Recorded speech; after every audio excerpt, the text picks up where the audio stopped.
ADN Podcast. ADN Podcast. Voces con contenido. Prepárate para escuchar ideas que inspiran y conversaciones que transforman. Aquí comienza Tecnociencia, el podcast con Andrea Obaid. Ciencia, tecnología, salud y medio ambiente en un mismo lugar. Una presentación de Sodimac, más socios que nunca. Enter Empresas, a tu partner tecnológico. Elígelo bien. Y Arauco, renovables para una vida mejor. Es de conocimiento público que hace 66 millones de años un meteorito impactó la Tierra y extinguió los dinosaurios. Pero ¿por qué desaparecieron completamente de la faz de la Tierra? Mira, es una pregunta que la ciencia la viene preguntando y tratando de resolver más o menos desde el año 80 en adelante, con la primera publicación de Álvarez y Álvarez, donde reconocen esta capa de iridio y se lo atribuyen a la caída, al impacto de un meteorito en la península del Yucatán. Ahí se plantea fuerte esta teoría, y estábamos en plena Guerra Fría, en donde por eso se calculó mucho el tamaño que tenía el meteorito y a cuántas bombas atómicas correspondía, para ver más o menos cuánto era el impacto que podía tener sobre la faz de la Tierra. Ahora, el meteorito cayó, es un hecho, pero todavía quedan dos corrientes fuertes. En los años 80 fue muy fuerte que el meteorito extinguió los dinosaurios, pero ya posteriormente, en el último tiempo, se ha enfocado más en la evolución del clima, cómo ha sido el cambio climático.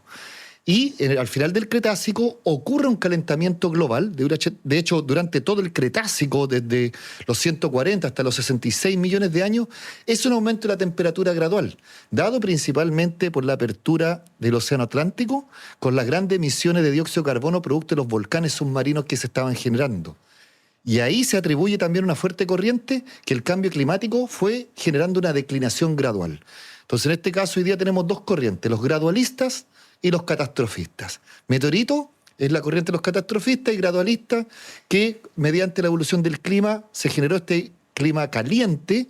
El Cretácico termina muy caliente y termina extinguiendo los dinosaurios. O sea, ¿nosotros también podríamos ser víctimas del cambio climático y extinguirnos? Absolutamente. Bueno, de hecho, por eso, de hecho, un proyecto Fondisit míos tiene esa pregunta. La hipótesis es el título del proyecto, calentamiento global o enfriamiento global. Y por eso se está abocando tanto sobre los efectos que tiene la evolución. Yo prefiero hablar de la evolución climática, ¿ya? Porque es la dinámica que tiene el clima independiente de la gente. Si es antrópico, si es natural. Yo soy más de la corriente que es una combinación de los dos. O sea, también hay de hecho, estamos post-glaciación hoy día y debemos ir rumbo a un calentamiento, pero hay un factor gatillante que es cuánto dióxido de carbono la civilización, después de la revolución industrial, cuánto emite hacia la atmósfera y cómo se comporta, digamos, nuestra atmósfera, cómo se comportan los organismos, etc. Por eso los procesos del pasado son la clave para el futuro. Eso es lo que nos llaman los geólogos. Pero dicen también los expertos que estamos ya entrando en esta sexta extinción, donde las distintas especies, que ya hemos visto, muchas se han extinguido, y también los seres humanos podríamos, ¿no?, terminar nuestra vida en la Tierra. Exacto. De hecho, muchos han planteado si estamos dentro de una sexta extinción. Yo creo que sí. Yo diría más que estamos en un proceso de extinción. Si hablamos de las 5... pero han ocurrido más de 20, ya en los últimos 530 millones de años. Hemos escuchado hablar del Cámbrico, Ordovícico, Silúrico, Pérmico, Triásico, Jurásico, etc. En cada cambio de estos periodos geológicos es un evento, un bioevento. O sea, hay una declinación de las especies. Extinción masiva, cuando hablamos de estas 5 grandes, que la última es la del final del Cretácico, es cuando se extingue más del 50% de las especies existentes en la faz de la Tierra. Entonces la pregunta hoy día es, ¿se ha extinguido en los últimos 100.000 años, 200.000 años, más del 50% de la biodiversidad que tenemos en la Tierra, tanto en el océano como en la Tierra? Esa es la pregunta que tenemos que hacernos. Sí estamos en un bioevento, y es claro, la megafauna, los mamíferos, han declinado, los grandes mamíferos. Los mamuts, los gonfoterios, grandes formas que tenemos algunos representantes hoy día. El caballo, la jirafa, el camello, el hipopótamo, el rinoceronte son un relicto de la época dorada que tuvieron los grandes mamíferos post extinción de los dinosaurios. Gracias a la extinción de los dinosaurios, proliferan y tenemos esta megafauna, los grandes mamíferos. Bueno, muy bienvenidos y bienvenidas a Tecnociencia, el podcast, este espacio de conversaciones entretenidas, profundas. Y hoy nos acompaña Cristian Salazar, geólogo, especialista en paleontología, académico de la Universidad Mayor y gran estudioso de los dinosaurios. Cristian, si tuvieras que retroceder el tiempo y pudieses vivir en la época de los dinosaurios, ¿qué harías? Mira, primero desearía que fuera en Gondwana. Y ojalá en la parte chilena para comprender varias cosas, como principalmente poder medir cómo era la temperatura, ya cuál era la temperatura real, porque la estamos infiriendo. Ver las características de los colores que tenían los grandes dinosaurios. En lo posible poder llevar una cámara fotográfica para poder documentar qué flora había, qué otros microorganismos habían, organismos pequeños, si habían algunos mamíferos pequeños, y tendría que ir con un traje muy protector para evitar ser devorado por los pequeños mamíferos o los pequeños reptiles o los grandes reptiles también. Pero me gustaría mucho me gustaría tal vez estar en una cápsula, que ellos no me vieran. Eso me gustaría más, y yo poder estar ahí sin que me vean y documentar. Ni siquiera abrir la boca, ni siquiera tocar a nadie. Documentar. O sea, las películas de Jurassic World, Jurassic Park, o sea, retratan muy bien cómo hubiese sido esa época. Sí. De hecho, la Jurassic Park, la primera, es excelente. O sea, en base a todos los antecedentes que habían en esa época, está muy bien realizada. De hecho, hasta el mosquito en el ámbar es real. La salvedad es si se pudiera extraer sangre que existiera en ese momento en el mosquito y extraer su ADN, es todo perfecto, pero ese supuesto no existe hoy en día, que se pueda extraer esta sangre donde contenga información genética de los dinosaurios y donde comienza esta reproducción. Ahora, otra película que también recomiendo mucho y es excelente, La Edad de Hielo, la 1, es una fotocopia de todo este. De hecho, el mismo cuaternario donde estamos viviendo hoy día, dentro del Holoceno, el Holoceno pertenece al cuaternario, donde aparece toda esta megafauna. Y está hecho todo con los antecedentes que se tienen hoy día, incluso hasta las incursiones humanas que se observan en esta película. Así que recomendable 100%. Siempre he querido saber por qué estos animales fueron tan importantes, los dinosaurios, pero sobre todo, ¿cómo se crearon? ¿Cómo se crearon estos enormes animales que medían muchos metros de altura y que además había una gran diversidad? Claro, mira, a ver, habían pequeños reptiles al final del periodo pérmico, que también se habla del Paleozoico, y comienza el Triásico. Ahí hay una gran extinción masiva permotriásica que se habla, donde se extingue más del 90% de las especies. ¿Cuántos años atrás? 230 millones de años. Y casi desaparece toda la faz de la Tierra. Es la extinción masiva más grande que hemos tenido. O sea, el 90% de las especies en nuestro planeta se extinguen completamente. Entonces aquí comienza toda una competencia por el nicho ecológico disponible que hay en ese momento. ¿Qué especies? Siempre las especies más sencillas son las que sobreviven a estas grandes extinciones, digamos, porque puede ser la capacidad de adaptarse, son menos específicos, por ejemplo, en los grupos que estudio bastante, los cefalópodos, los amonites, los nautilus. Los amonites más sencillos pasan este límite, los nautilos cruzan, de hecho también cruzan el límite del Cretácico terciario. Las formas más sencillas y más pequeñas son las que sobreviven. Y hay una gran energía, biomasa disponible, alimentación, y comienza esta competencia y hay organismos que se ven más favorecidos y se adaptan mejor a estas condiciones ambientales. Entonces en el Triásico sí comienzan a proliferar los reptiles, pero nunca hemos escuchado de grandes reptiles en el Triásico. En el Jurásico comienzan los grandes reptiles, que son los dinosaurios. A pesar que los dinosaurios comienzan hace 230 millones atrás y vivieron hasta los 66 más menos, en donde fue un reinado de 160 millones de años por lo menos. ¿Ya? Ese es todo el tiempo que dura. Entonces, a veces uno dice, el titanosaurio, el tiranosaurio, el gentinosaurio, gigantosaurio, etcétera, Atacamatitán, el Chilesaurus, entre otros, pero son millones de años de evolución para llegar a esas formas. Ya en el mismo hombre también, en el Homo sapiens, hemos visto que hay diferentes tallas, diferentes proporciones corporales. Es lo mismo, o sea, veamos, los pueblos originarios en Chile tenían todos diferentes tallas, diferentes características, se diversificaron. Lo mismo pasó en este periodo, dentro de todo el Mesozoico, el Triásico hasta el final del Cretácico, esta diversificación. De hecho, también ocurre la vicarianza.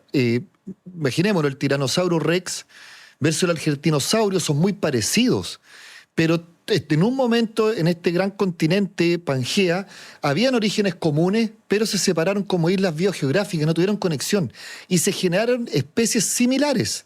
También se generaron saurópodos en Sudamérica, también se generaron saurópodos en África, en Europa, en Norteamérica, y no estuvieron conectados. Entonces se ya habla de la vicarianza, o sea, de que pueden en paralelo existir especies muy similares y no han tenido conexión, pero sí un tronco antiguo común.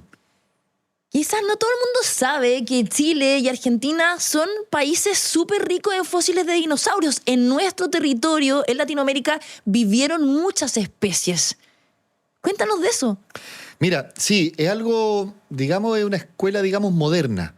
Si me hubieras hecho esta pregunta 50 años atrás o 40 años atrás, te habría respondido: en Chile, lamentablemente, contamos solo con las huellas de dinosaurio de Baños del Flaco, que es el primer registro documentado que tenemos en Chile. De la región de O'Higgins. De la región de O'Higgins hacia la cordillera hay huellas de saurópodo y de terópodos.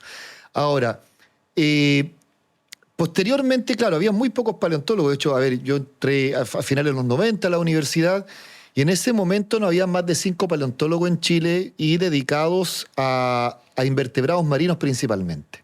Y comienza una escuela de serie de colegas con su inquietud de adolescentes, de niños, cada uno por sus puentes, por sus diferentes realidades. Me acuerdo de Alexander Vargas, Karen Moreno, David Rubilar, entre otros, de diferentes formas, en diferentes universidades y por diferentes rutas, terminan titulándose de la universidad y terminan haciendo posgrados que los convierten en especialistas en paleontología.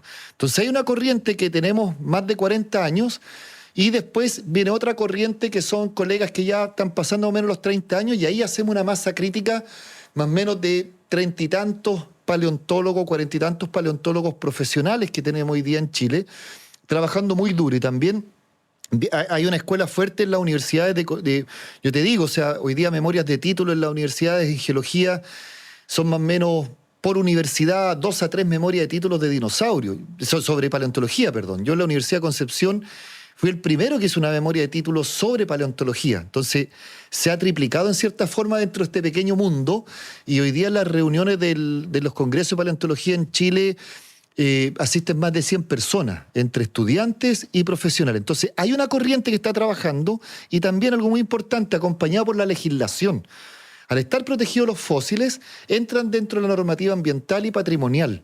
Y hoy día existen empresas encargadas de resguardar este patrimonio natural, el patrimonio paleontológico, junto con el crecimiento y desarrollo del país. Y eso ha dado un crecimiento muy bueno para el desarrollo de esta ciencia. Pero en Chile se han hecho un montón de hallazgos en la región de Coquimbo, en la región de O'Higgins, ¿no? En la región de Magallanes. O sea, ¿Chile es un país de dinosaurios? Sí, mira, me faltó responder esa parte, ahí me desvié. Mira, sí, se puede decir que Chile es un país de dinosaurios. No es el país top en especie, una gran diversidad. Sí, yo te digo, o sea, ha crecido enorme. Y hay grandes hallazgos. Por ejemplo, el primer dinosaurio a comienzos de los 2000, el Atacamatitán quilensis, fue el primer dinosaurio formal descrito en Chile, con muy pocas piezas óseas. Era un saurópodo de cuello largo, altísimo, más de 20 metros tenía. También, bueno, está el Chilesaurio Diego Suárez, uno de los más sureños hasta cierta época, que era muy pequeño, pero tenía elementos de carnívoro, de herbívoro. Entonces también era un enigma cómo era este organismo, muy completo de por sí. Y así, suma y sigue, han hecho diferentes aportes, tanto en titanosaurios como saurópodos principalmente. Y sí ha contribuido al desarrollo y al estudio de los dinosaurios en Gondwana. Gondwana era el supercontinente que existía entre Sudamérica, África, Antártica, Australia y la India, ¿ya? Y en particular a Sudamérica, digamos, los países que tienen más estudios en Sudamérica sobre dinosaurios es Argentina, el líder, Brasil y Chile. También Colombia tiene un desarrollo, pero digamos en términos de diversidad o de grandes trabajos sobre, Chile estaría hoy día ubicado en el top 3 dentro de Sudamérica. Bien el resto de Latinoamérica, el otro que lidera es México, por supuesto, que estaría tal vez Argentina, después México, después Brasil, y de ahí vendría Chile. Entonces hoy día nos hemos posicionado, hace 30 años atrás no íbamos a aparecer en ningún lugar. ¿Son los descendientes de los dinosaurios las aves? Sí, de hecho, algunos hacen bromas con eso, hablan de los dinosaurios no avianos y los dinosaurios avianos. A ver, mira, si toman un pollo recién salió del supermercado y lo toman, es un tiranosaurio rex. ¿Cómo? O sea, mira, tómalo de las alas, bracitos cortitos, los tutos, su morfología es muy similar a un tiranosaurio rex, si lo ves. Las aves vienen de los dinosaurios. Están estos reptiles y aquí están, claro, los grandes dinosaurios, o sea, también incluso, bueno, también están los cocodrilos, por otro lado, las lagartijas, pero hay un grupo de los dinosaurios que se desmarca y comienza, los pterosaurios, que es otra cosa, esos eran dinosaurios voladores, ¿ya? O sea, tenían todo como dinosaurio. Pero acá comienza un proceso evolutivo donde modifican ciertas partes anatómicas y la parte más importante es ahuecan sus huesos, lo hacen huesos neumáticos, para tener menos pesos y más flotabilidad en el aire. De hecho, el eslabón reptilaves es el Archaeopteryx, uno de los fósiles que más me encantan en mi vida profesional, que yo le llamo la Mona Lisa de la paleontología. Está exhibido en Berlín, fue encontrado al sur de Alemania, cerca de Múnich, y es más o menos así la talla. En Chile tenemos réplicas de este mismo, réplicas oficiales, y tiene el ala quebrada, porque también se ve por qué murió, y estaba en sus primeros intentos de vuelo. Entonces se termina quebrando un ala y no puede recuperarse, no se puede mover y muere. Entonces, y aquí comienza toda esta línea de aves que son dinosaurios avianos, que le llaman. Y están los clásicos dinosaurios, que es el grupo de los dinosaurios no avianos. Son diferentes corrientes evolutivas que tomaron. Y claro, uno puede decir libremente los dinosaurios están vivos y están representados por las aves. ¿Pero cómo? De hecho, en esta cadena evolutiva, estos troncos comunes, o sea, por ejemplo, nosotros somos mamíferos, también un perro es mamífero, un gato es mamífero, estamos relacionados con ellos, somos del mismo grupo. A eso voy. Nosotros no caminamos en 4 patas, caminamos en 2. Lo mismo, acá un grupo de reptiles, de la parte de los dinosaurios del grupo en particular, un grupo se desmarca y genera la propiedad de volar, pero con diferenciándose anatómicamente en cierta estructura y, como decía, principalmente en los huesos, que fueran más livianos. O sea, cuando partimos un hueso de pollo, por eso es tan fácil, versus un pequeño hueso de un vertebrado, digamos, de un mamífero, es mucho más duro el del mamífero o de un cocodrilo, mejor dicho, que otro reptil es completo, es relleno, es duro. Pero el hueso de pollo llegamos y lo partimos y fíjense, es poroso. Sí. Y esa es la propiedad que le ayuda a poder, digamos, levantarse y flotar. Se hace más liviano. Y la propiedad de flotar en el aire, por decirlo, y también la envergadura de las alas, de acuerdo al tamaño y a su peso corporal, que lo ayuda a poder impulsarse. ¿Por qué fascinan tanto los dinosaurios? ¿Por qué te gustan a ti? ¿Por qué le gustan tanto a los niños? Todos se maravillan con estas tremendas criaturas. Yo creo que pueden ser 2 factores principales. Donde hoy día están extintos, eso nos llama más la atención. Y la idea de descubrirlos, o sea, te digo, ves que uno encuentra un fósil, el que sea, desde el más diminuto hasta el más grande, uno se pone feliz en su trabajo, porque cada fósil es una pieza del puzzle. Tal vez un dinosaurio son 100 piezas del puzzle. Y una monite, tal vez, que son unos caracoles enrollados, tal vez te aporta una pieza del puzzle. Entonces todos van contribuyendo. Y tú dices, chuta, si hay uno, deben haber más. A ver, por ejemplo, te cuento una anécdota de mi profesor. O sea, él trabajaba fuerte en México, un profesor alemán. Estaban terminando una campaña de terreno por otro motivo. Se sientan, hacen la reunión con los estudiantes, bueno, bla, bla, bla, cerrando el terreno, clava el martillo en el suelo y suena medio raro. A ver, comenzó a abrir y encontraron un hueso que definitivamente después fue un plesiosaurio marino, el más grande descrito, el monstruo de Arranberry, en México. O sea, una casualidad de sentarte a conversar, clavar el martillo, uno generalmente para no dejarlo tirado lo deja clavado en el suelo. Pero y es encontró difícil un hueso. encontrar un fósil de dinosaurio. O sea, también cómo se diferencia, cómo se hace ese trabajo en terreno para finalmente decir, wow, esto es un hueso de dinosaurio que tiene más de 70 millones de años. Mira, ¿Y cómo se conservan además por tanto tiempo? ya. Mira, a ver cómo se conservan. Es un proceso bien bonito. Cuando el organismo muere, comienza a perder información. Los tejidos se nos van, del cabello, etcétera, la piel, los órganos. Se va ocurriendo este enterramiento por el sedimento, la arena, el suelo, y quedan las partes duras, el carbonato de calcio, nuestros huesos. Y también son reemplazados mineralógicamente. Ya carbonato de calcio, calcio más carbonato, o sea, CO3. Y pueden ser reemplazados por otros minerales también.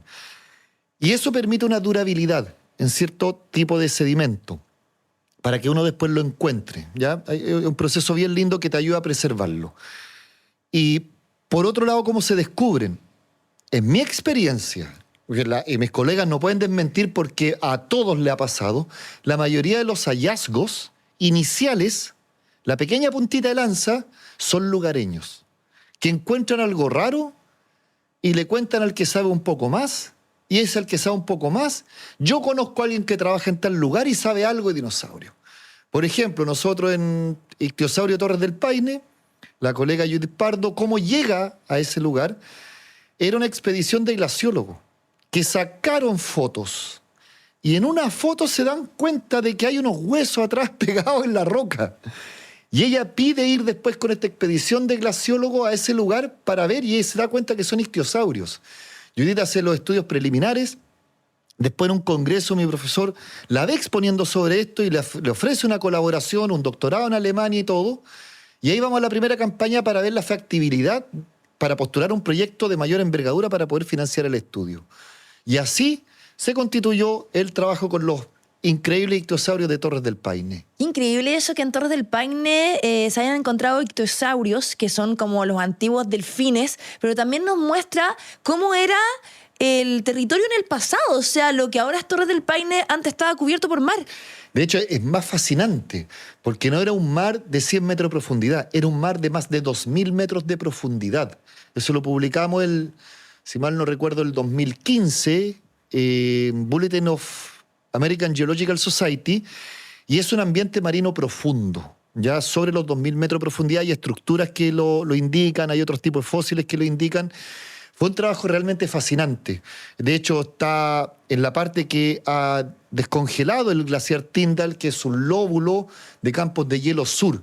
Con este retroceso del glaciar han quedado más ictiosaurios expuestos. Ya Judith pasó sobre los 50 puntos con hallazgos de ictiosaurios. O sea, es un verdadero cementerio de ictiosaurios en el fin del mundo. Pero ¿qué pasa entonces que lo que antes era un océano se convierte ahora en un lugar que es rocoso, que está lleno de senderos, de tierra? Mira, es un proceso bien bonito y largo. Estamos hablando de fósiles que tienen más o menos 120 millones de años. Hoy día si vemos el mar, los ríos, la degradación costera, etcétera, va rellenando esta mega cuenca, este océano marino. Además, si vemos hoy día, la subducción de la placa de Nazca sobre la sudamericana es 7 centímetros al año, y esto va generando un alzamiento. Por eso tenemos la cordillera de los Andes. Entonces, es como que tenemos un cuenco de greda, un plato de greda, de Pomaire, donde comemos pastel de choclo, y vamos llenándola con sedimentos, se colmata. Y después es como que esto se levante y quede exhumado sobre el nivel del mar. Y después en este plato de greda que llenamos con arena y dejamos un huesito de pollo, después soplamos porque se erosiona parte de esta roca que quedó por diferentes motivos, el viento, el agua, el hielo, el glaciar, etc. Y quedan expuestos en superficie este huesito de pollo que enterramos en este experimento. Entonces ese mismo proceso está a una profundidad, se colmata, se llena de sedimento proveniente del continente y después esta placa, producto de la subducción, se va levantando hasta quedar en superficie. Y después se eroda, se limpia y podemos ver los huesitos. Además, uno de los nuevos hallazgos que tú protagonizaste son huellas de dinosaurios en Huatacondo, en el norte de Chile, que es el mayor hallazgo de huellas de estos animales que estuvieron acá en Chile. Sí, mira, de hecho, esta huella de dinosaurio de Huatacondo es algo realmente increíble. De hecho, estos días acaba de salir la publicación liderada por Marco Giura, un gran amigo, trabaja en el Consejo de Monumentos Nacionales, otro colega italiano, otro colega suizo, el mayor experto en huellas de dinosaurio del mundo, Christian Meyer, otra colega titulada de la Universidad Mayor, que era mi memorista, y quien le habla, somos los autores, somos 5 en este trabajo. Y resulta que fuimos por un par de huellas. Los lugareños dimos con ellos, o ellos con nosotros, etcétera, por 4 o 5 huellas. En este artículo se documentan las primeras 200 huellas, donde se reportan terópodos y saurópodos, de gran envergadura, hasta más de 1 metro las huellas en sí de diámetro, y hasta unas muy pequeñas, las más pequeñas registradas en Chile, y el lugar más abundante de huellas de dinosaurio de Chile. Pero es más, pronto vienen, y es mucho trabajo, muy cercano a Guatacondo también. Guatacondo hacia abajo está ya con formación Majala, pero Guatacondo hacia arriba, subiendo un poco más en altura, un par de kilómetros, tenemos un registro de más de 2.000 huellas. ¿Pero qué? ¿Ahí vivieron muchos dinosaurios? ¿Qué pasó? ¿Se escaparon? Mira, ¿Qué historia hay ahí? Esa es una de las preguntas que tenemos que resolver, pero a priori una de las primeras hipótesis, estas huellas se habrían generado principalmente en primavera, en zonas aluviales distales, como los aluviones que ocurren generalmente, porque existían estas lluvias esporádicas con una pendiente primitiva donde escurría agua con barro. Era un momento húmedo donde había agua en donde pensamos que migraban de norte a sur o de sur a norte estos dinosaurios. La orientación nos está indicando más que migraban hacia el norte, la orientación de las huellas. Logramos reconstruir hacia dónde estaría apuntando por la inclinación de la placa y serían puentes migratorios biogeográficos donde iba a venir más el calor hacia el sur. Era muy caliente ese periodo. Son las huellas más antiguas registradas también. Esas tienen más o menos 160 millones de años, del oxfordiano, dentro del Jurásico Superior en Chile. Estamos diciendo son las huellas más antiguas, las más pequeñas y el lugar con la mayor abundancia de huellas de dinosaurio de Chile. Pero viene más. Hay otras localidades que hemos trabajado y es una localidad inmensa.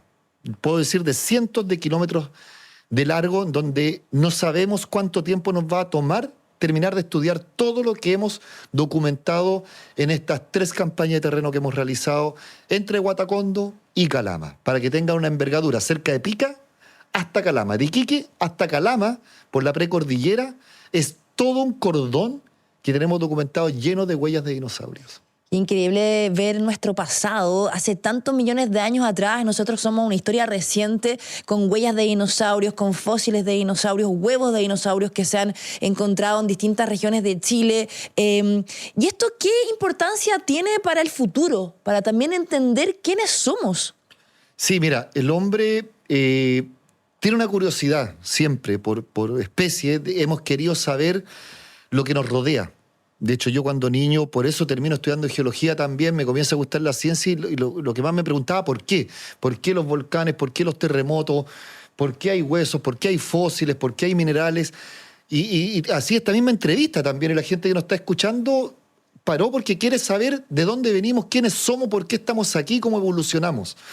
Entonces siempre existe lo que es generar conocimiento, es una de las principales misiones de la ciencia, desde la astronomía hasta la microbiología. Estamos todos los científicos generando conocimiento y resolviendo problemas. Y en Chile esto es nuestro patrimonio natural, paleontológico de millones de años, el patrimonio más antiguo que contamos hoy día, y uno a veces no sabe el impacto que va a tener el estudio. Así como también en otro estudio, en célula o en astronomía, hoy día tal vez descubrieron una estrella y no saben el impacto que va a tener en 30 años más, la evolución de esa estrella o qué es lo que va a responder dentro de la ciencia, etc. Entonces, darle el valor de cuánto vale este hallazgo, este descubrimiento, y como te digo, tal vez este artículo de la huella de dinosaurio es una pieza del puzzle, de algo tal vez que se va a realizar en esa zona, que se va a trabajar, o es parte de un puzzle. Nosotros los científicos no tenemos frontera, entonces de todo este planeta Tierra, que dice el antecedente de Chile, el de Argentina, el de Australia, el de Norteamérica, el de Europa, el de Rusia, etc. Y se unen, por eso tenemos los congresos internacionales. Congreso Internacional de Ignología de las Huellas en sí, no tan solo de dinosaurios, fue hace 2 años en Florianópolis, donde de China, de Estados Unidos, de Alemania, de Chile, de Argentina, de todos lados fuimos, y ahí entendemos todo el panorama de lo que está pasando y podemos colaborar y contribuir. Entonces no sabemos el impacto que puede tener y por eso lo publicamos y lo documentamos.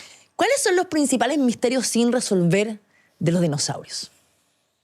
Yo creo que el gran debate es que se convenzan si fue el meteorito o fue el calentamiento global. ¿Ya? Yo creo que el calentamiento global, pero demostrar bien cuál fue el impacto del meteorito. O sea, el meteorito cayó, las especies que habían, los dinosaurios u otros, sí tuvieron un impacto. Eso nadie lo puede decir hasta por química simple. Sí hubo una disminución de los organismos que vivían en ese momento. O sea, si cae hoy día ese meteorito, puede desaparecer fácil más de la mitad de la población humana.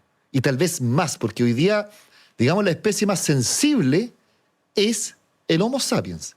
Somos nosotros. Es la especie más sensible a extinguirse. O sea, a ver, colapsamos psicológicamente si se nos corta el WhatsApp 1 hora. Queda la crema, todo el mundo se enoja. Ni hablar si tenemos hambruna hoy en día. Grandes hambrunas, grandes sequías han disminuido poblaciones regionales extensas. El organismo migra más, digamos, otros animales. El hombre se ha vuelto muy sedentario y dependiente de muchos artefactos por asegurar su supervivencia. Somos una especie inteligente que hemos desarrollado herramientas que otros organismos no la han desarrollado, pero a la vez nos hemos vuelto una especie débil que necesitamos muchas cosas para poder vivir en el día a día. O sea, hoy día mandemos a 100 santiaguinos al medio de la nada. No, o sea, no podríamos sobrevivir. Y hablando de tecnología, ¿cómo crees también que la inteligencia artificial puede ayudar en estos hallazgos paleontológicos, a encontrar más huellas de dinosaurios, a encontrar más fósiles, ¿no? Y quizás instar a que más jóvenes estudien esta carrera? Mira, va a ayuda principalmente, se está aplicando, a ver, digamos un poquitito más atrás con Data Science para poder modelar, ¿ya? A disminuir los tiempos de trabajo, principalmente en los modelamientos, en validar y ser más certera las figuras de reconstrucciones y de análisis de estudio. O sea, nos ha ayudado, yo lo uso bastante como una herramienta para optimizar el tiempo y que me ayude en eso. También en la parte, digamos, de diseño, aporta mucho para desarrollar las animaciones. Con los antecedentes que se tienen, yo creo que si hoy día Steven Spielberg quiere hacer una nueva película, tiene una cantidad de herramientas y te va a generar el dinosaurio ideal, lo más asemejado a la realidad, y va a poder reconstruir los que vivían en Chile, en Argentina, en Brasil, en Europa, etc. O sea, va a poder hacer un Jurassic World 10.8, no sé, o sea, atómica la película con diferentes escenarios. Y ahora, ¿cómo invitar? Yo principalmente invitaría, no tan solo por paleontología, a que los jóvenes descubran la ciencia. La ciencia se descubre en la naturaleza, se descubre en la casa. Cocinar es hacer ciencia.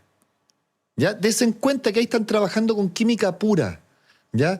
La televisión, ¿por qué se enciende? ¿Cómo funciona el refrigerador? Ocúpense de eso, háganse esas preguntas. Sí. Y también vayan a la naturaleza. ¿Por qué existen diferentes especies? ¿Por qué este árbol crece en este sector y otras especies crecen en este otro sector? ¿Por qué el puma de la Patagonia es más grande en talla que el puma de la zona valdiviana? Pregúntense los por qué la naturaleza.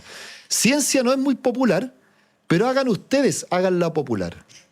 Para terminar, te quería preguntar, ¿dónde se puede ver los restos de dinosaurios? ¿Hay rutas paleontológicas para visitar?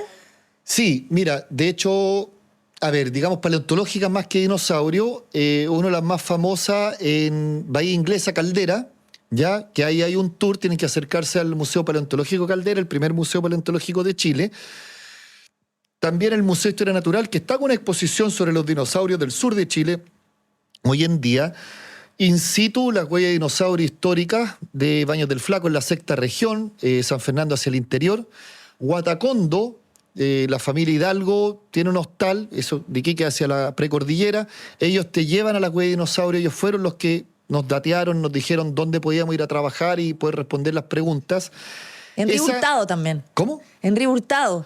Sí, también. El monumento Pichasca también.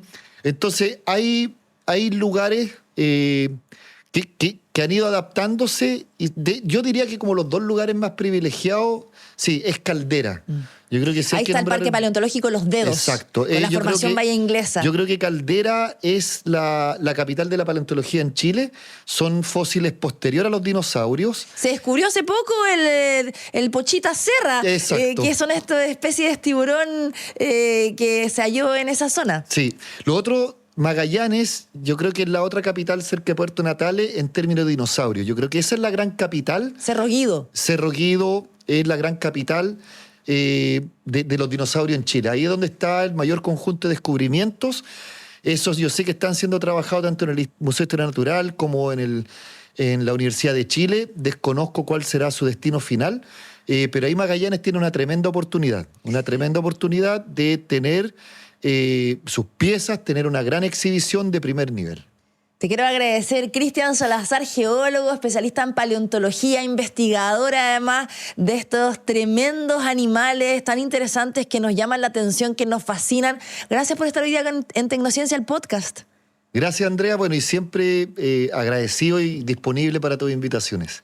Bueno, gracias a ustedes por la sintonía. Como siempre, recuerden que estamos en YouTube, en Spotify, en todas las plataformas digitales de ADN, en TikTok, en Instagram, en LinkedIn. Y, por supuesto, cada martes a las 5 de la tarde, un nuevo capítulo. Hasta la próxima. Que estén bien. Esto fue Tecnociencia, el podcast con Andrea Obaid.